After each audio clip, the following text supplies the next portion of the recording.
जय माँ इंद्राक्षी, जय अम्बे। इंद्राक्षी धाम में दर्शकों, आप सभी का हम हार्दिक स्वागत करते हैं। आज के दिन जिन जातकों का जन्म दिवस है, मैरिज एनिवर्सरी है, उन सभी को हमारी तरफ से बहुत बहुत शुभकामनाएं। संतान उत्पत्ति के बाद षष्ठी पूजन अवश्य करना चाहिए। उससे बच्चा और माँ दोनों को ही भगवती का आशीष प्राप्त होता है, स्वास्थ्य संवर्धन की शुभकामनाएं प्राप्त होती हैं। अपनी कहीं ना कहीं ज्ञानवर्धन की स्थिति के लिए इस छोटे से कार्यक्रम को आप जरूर सुनिएगा। पहले मैं आज का पंचांग बता दूं, आगे बढ़ते हैं। फिर 6 जुलाई सन 2022 दिन बुधवार, आषाढ़ मास, शुक्ल पक्ष, संवत 2079, तिथि सप्तमी, नक्षत्र उत्तरा फाल्गुनी, राहु काल 12 से 1:30, दिशा सूल उत्तर पूर्व दिशा। हम 16 संस्कारों को भूले ना, और 16 संस्कारों के बाद भी हमारे ऋषियों ने अनेकों प्रकार के संस्कार हमारे जीवन को सुरक्षित करने के लिए, भाग्य को वर्धन करने के लिए, मोक्ष प्राप्ति के लिए अनेकों प्रकार के साधन हमारे ऋषियों ने हमें बताए हैं। आप कभी अपने धर्म ग्रंथों को खोल करके देखना, आप आश्चर्यचकित हो जाएंगे कि कितने प्रेम से, कितनी सहजता से हमारे कुल गुरुओं ने, हमारे ऋषियों ने विपुल भंडार, ज्ञान का भंडार हम सबको प्रदान किया है। तो आज उसमें से हम बात करते हैं षष्ठी पूजन।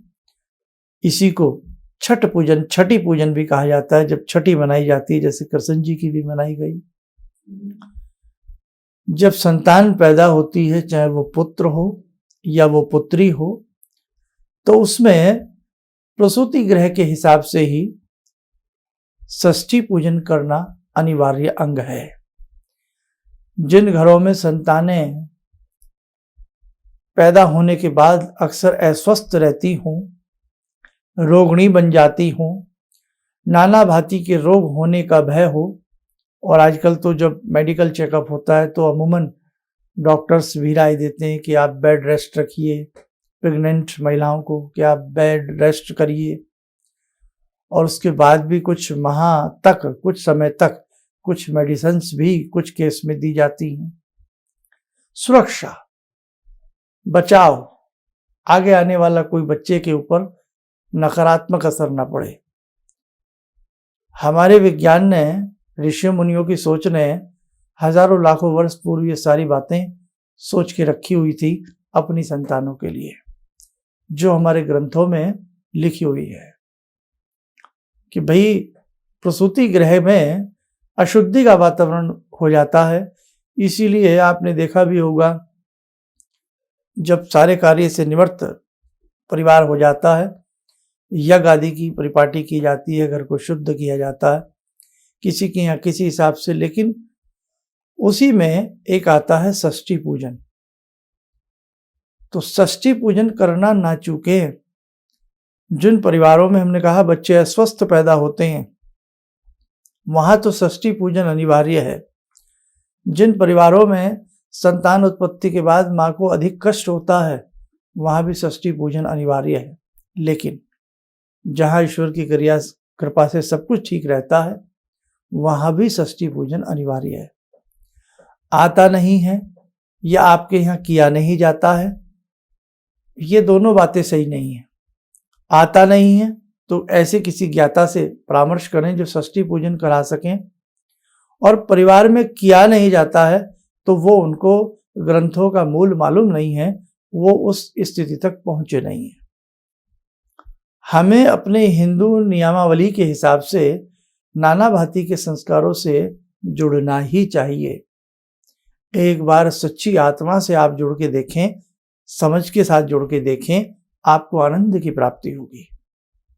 जिस घर में संतान उत्पत्ति के बाद षष्ठी पूजन होता हो, छठ पूजन होता हो, इस प्रकार से जो किया जाता है, संतान उत्पत्ति के बाद की हम बात कर रहे हैं, जो छठी मनाई जाती है, षष्ठी पूजन किया जाता है, वहां पर उस बालक की आयु में भी दीर्घायु का वरदान प्राप्त होता है, स्वस्थता का वरदान प्राप्त होता है, और उस माँ को भी जो बच्चे की जननी है उसके ऊपर भी भगवती की कृपा बरसती है, उसके ऊपर भी भगवती का शुभ आशीष प्राप्त होता है। इसीलिए षष्ठी पूजन दीर्घायु प्रदान करता है, स्वस्थता प्रदान करता है, अनेकों प्रकार के बालक और माता के संकटों को दूर करता है। समझ में आ गया? तो अब बाकी आसपास जो भी कोई आपके ऐसे मर्मज्ञ कर्म कांड के विद्वान हो, देखो कर्म कांड करना, हवन करना सब कर लेते हैं, लेकिन विद्वंता के साथ, पूर्ण विधि के साथ कार्य को करना, ये सबके बस की बात नहीं है ना?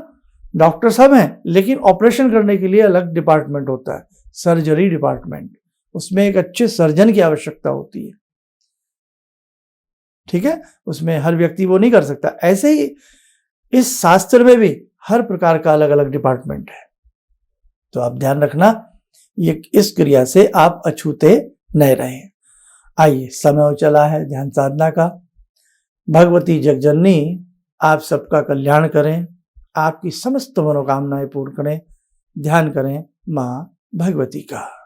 ॐ सिन्दूरारुण विग्रहां त्रिनयनां माणिक्यमूले स्फुरात् स्तारानायकशेखरं स्मितमुखी भापेन वक्षोरुवां पाणिभ्यामलपूर्णरत्नचषकां रत्नोत्परां बिभ्रति सौम्यां रत्नघटस्थरक्तचरणां ध्यायेत्पराम् अम्बिकां खड्गं चक्रगदेषु चापपरिगान् शूलम्बुशुण्डिं शिरा शङ्खं संदधतीं करे स्त्रीनयनां सर्वाङ्गभूषावृतां नीलास्मद्युतिमास्य पाददशकां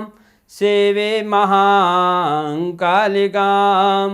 यामास्तो स्वपितैहरो कमलजो हन्तुं मधुं कैटवं विद्युद्दामसमप्रभां मृगपते स्कन्दस्थितां भीषणां कन्या विहकरवालखेटविलसा धस्ताविरासेवितां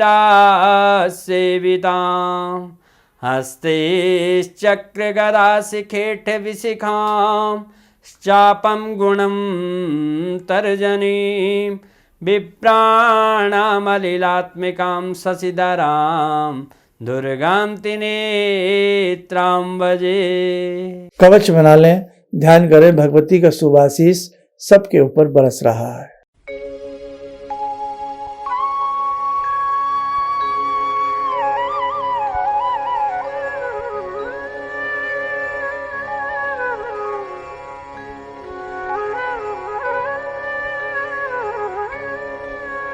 ओम बोलते हुए नेत्र खोलें, सामान्य हो जाए। शीघ्र ही सावन आने वाला है, श्रावण मास की प्रारंभ स्थिति हो जाएगी, और श्रावण मास में सदाशिव शंभू को प्रसन्न करने का सबसे उत्तम समय, सबसे उत्तम घड़ियां होती हैं। इस बार का जो सावन का महीना है वो 14 तारीख से प्रारंभ हो जाएगा, 14 जुलाई से, श्रावण मास की कृष्ण पक्ष की प्रतिपदा से, ठीक है?